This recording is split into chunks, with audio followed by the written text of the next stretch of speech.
Awesome. Okay, here's the game plan. So I'm going to discuss some of the things I want you to take a close look in the notes, and then I'm going to go over the things that I think are really important that you at least see and or hear me lecturing. So you're going to have to work with me on this one. I appreciate all of you doing this. Go team.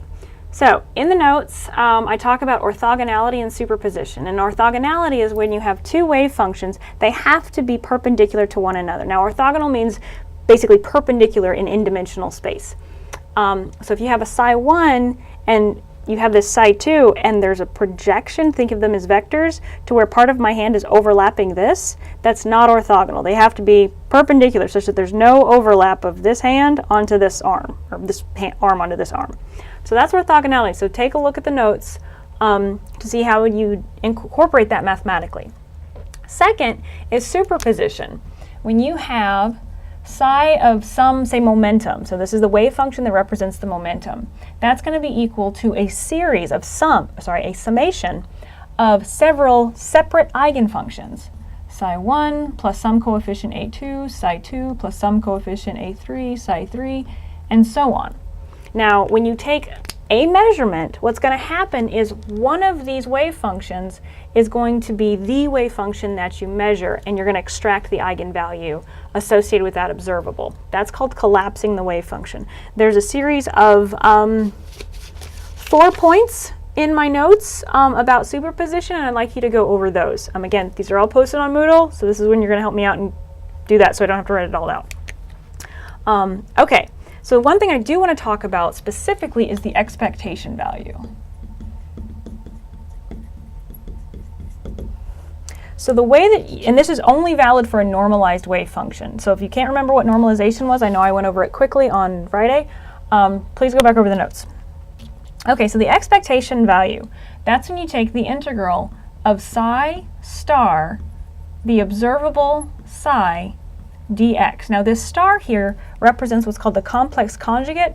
Slide aside, so if psi of x is equal to e to the ix, anytime you see psi star, you just replace the I with a negative I.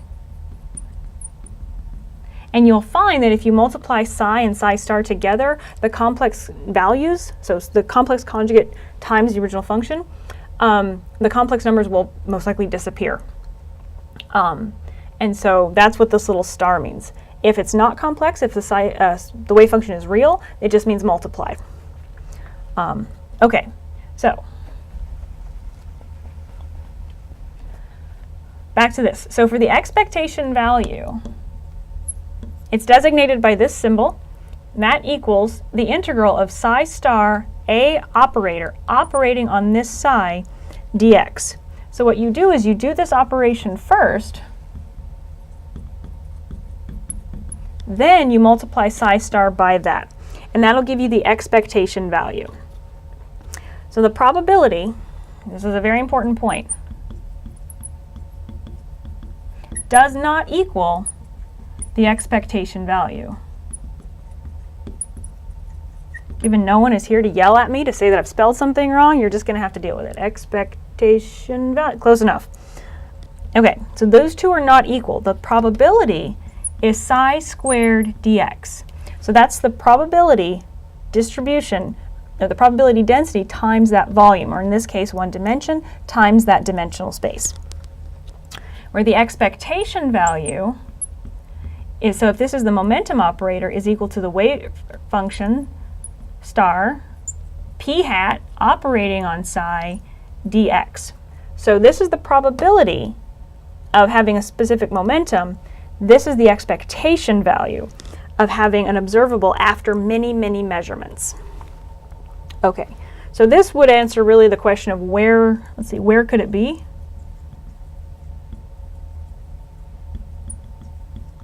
It being the observable that you're after, and this answers the question of, well, where is it? So where could it be and where is it? Two different things. Okay, so in the notes I have some examples of the expectation value of the momentum and the position. I'd like you to take a look at that. And then I also have an example on Moodle. Apparently I have a video of me talking about the momentum expectation value, so please find that. Okay, Now, we are going to move on to the Heisenberg uncertainty principle. Yep, let's do that.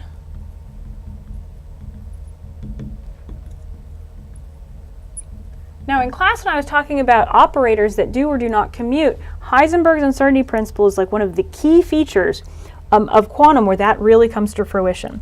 So the uncertainty principle is that there's an uncertainty associated with the x position, and there's an uncertainty associated with the momentum. And those will always be greater than or equal to h bar over 2.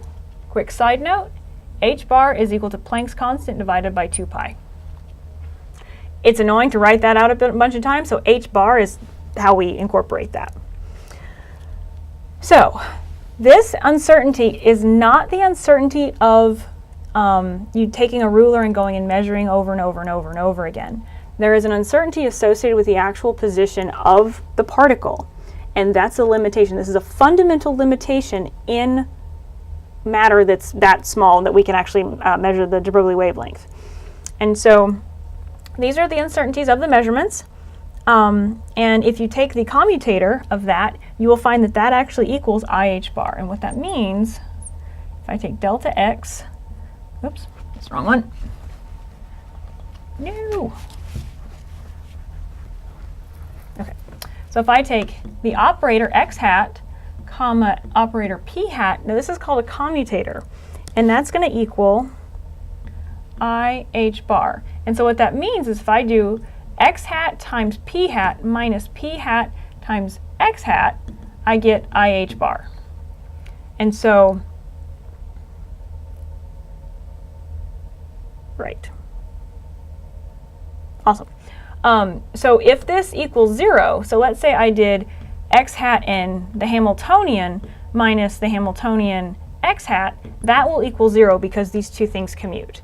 Because the momentum and position don't commute, that's actually going to equal IH bar. Now there's a section in Atkins that goes over this, the differences between the commutator relationship and then how you get the uncertainties. We won't be dealing with the Heisenberg uncertainty principle that much, but it's important for you to know that it is a foundation. It's one of those things that is true. It's not necessarily something that we would derive. It's from those postulates of the idea that you have these quantized states, and there's a limitation in the knowledge we can gather from those quantized states.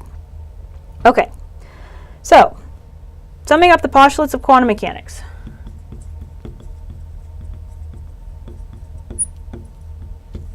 Number 1, everything we need to know in the wave function is contained within psi.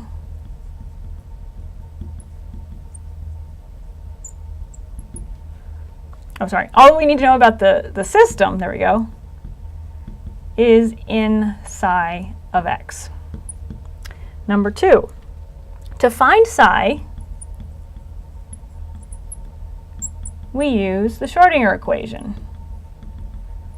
Psi is very soon going to become a representation for the orbitals. That's spoiler alert. And so if you recall from any of your inorganic or organic, as soon as you get into these larger complex molecules, or heaven forbid you bring in the transition metals, which have all those d orbitals, psi's can get very complicated, or chemistry speak, the wave function, or sorry, the orbitals can get really complicated. And so you're not always guaranteed to know what your psi is. And so that's one of the reasons that finding it is always so complicated. Unless you just do the hydrogen atom, then it's simple. So the third postulate of quantum is that each physical property has an observable, or has an operator that represents the observable. So each physical property has an operator that is based on an observable. That makes no sense. You can see that I'm just reading directly from the notes you have in front of you. So each physical property, that's fine, has an operator. So if you want to measure the position, then you're going to have the x operator. So for position, that's going to correspond to x hat. If you want momentum, that's going to correspond to p hat, which equals minus IH bar. ddx, am I correct on that? What is the momentum operator? IH bar ddx, there we go. For those of you who are curious, Bobby's standing behind the camera, so he could easily be my lifeline if I needed one.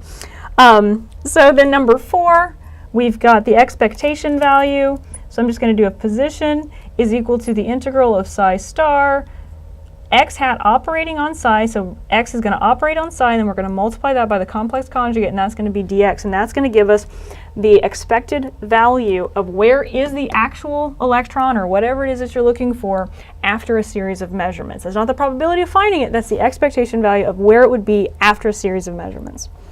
And number 5, last but not least, hopefully you can see this at the bottom, psi squared dx is the probability distribution.